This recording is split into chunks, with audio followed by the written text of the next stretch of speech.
A ja chcem ešte pozerať telku. Neser ma! Vyčúrať! Uvidzu ja spať! Dobre, ale iba keď mi niekto povie rozprávku.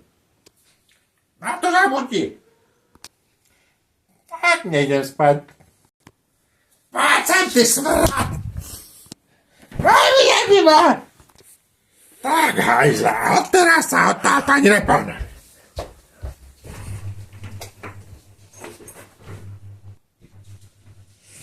Pištek môj, prišla som ti porozprávať rozprávočku. Ďakujem, babi. Žili raz jedna babka a detko. A potom si prdli a vyleteli. Babi nejakú inú. Dobre teda. Bolo raz jedno potrubie. Prasklo, vybuchlo.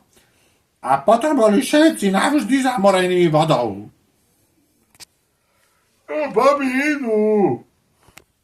Boli raz jedni. Babka a mamka a tatko a babka a zabili sa a potom zomreli.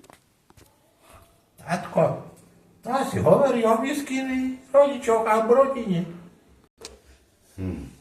To by som nikdy nepovedal, že sa navzájom pozabíjali. Babi, nehovor o učiteľkyných rodičov, nenávidí to. Giza ma nezaujíma. Ale dobre, poviem ti inú rozprávku. Bol raz jeden dom a v ňom bola rodina. A dom zničili.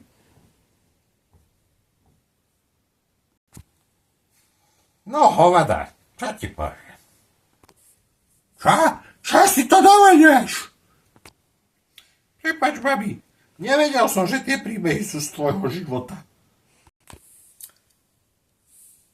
Pána Beka, tie deti majú ale rozumu. Jak to len ten zistil, že tie príbehy sú o mne?